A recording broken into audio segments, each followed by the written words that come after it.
एक बातमी येत आहे की हुती नावाची संघटना आहे, जी एक आतंकवादी संघटनासुद्धा त्याला बऱ्याच देशांनी घोषित केलं आहे. ती इराणसोबत इस्रायल आणि अमेरिका विरुद्ध भाग घेणार आहे. आता हुती ही संघटना ही येमेनची आहे आणि हिला अन्सार अल्लाह असं सुद्धा नाव आहे. पण ती हुती नावाने जास्त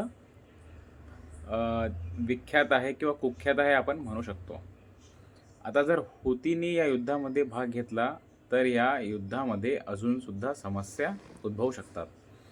आता हुती हा खूप असा कुख्यात एक ग्रुप आहे किंवा संघटना आहे, ज्याच्यावर बरेचसे आरोप आहेत की त्यांनी ह्युमन राईट व्हायोलेशन्स केले आहे. लहान मुलांना त्यांनी आर्म कॉन्फ्लिक्टमध्ये आणलेले आहे आणि येमेनमध्ये जी सुद्धा अराजकता आहे, त्यामध्ये हुतीचा सुद्धा एक मोठा रोल आहे.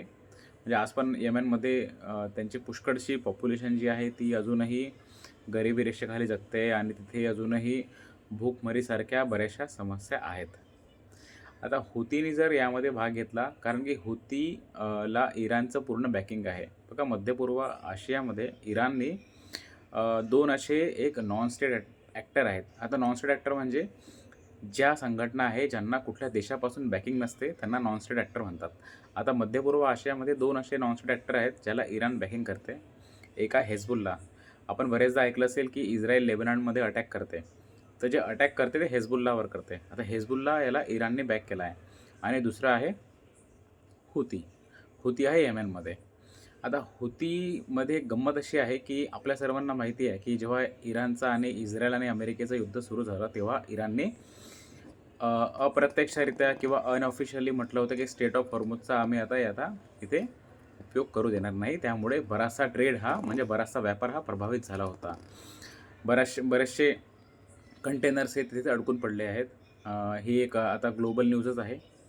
आता हुतीबद्दल असं आहे की हुती हा रेड सी आणि अरेबियन सी मध्ये जी एक स्ट्रेट येते, जसं इराणमध्ये स्ट्रेट ऑफ हॉर्मुझ आहे, हुतीमध्ये आहे स्ट्रेट ऑफ बादेल मंदेब. हे येमेनला लागूनच आहे आणि जर हुतीने इथे युद्धात सहभाग घेतला आणि त्यांनी जर बाब एल मंदेब स्ट्रेटवर जर कंट्रोल केलं आणि तिथला व्यापार जर होऊ दिला नाही, तर साहजिकच आहे की रेड सी मार्फत होणारा जो व्यापार आहे तो प्रभावित होईल.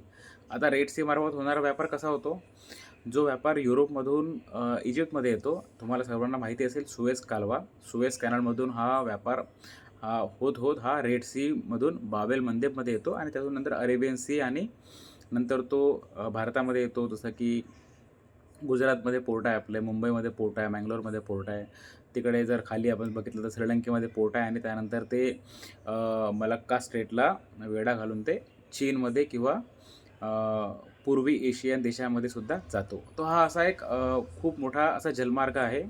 जसा एक स्ट्रेट ऑफ हॉर्मुझचा आहे, तसा एक बाब एल मंदेबचा आहे.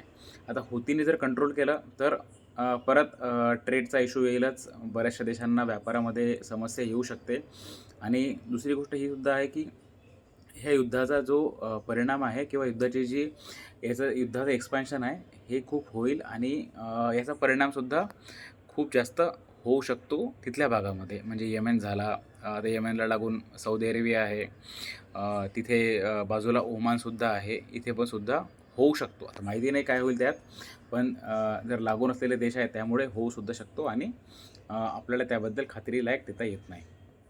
पण इस्राईलसोबत जर हुती असला तर याच्या समस्या येणाऱ्या काळात आपल्याला दिसू शकतात. तर आता बघावं लागेल की येणाऱ्या काळात हुती काय स्टँड घेते आणि हे युद्ध कुठल्या दिशेने जाते. तर आपण बघूयाच.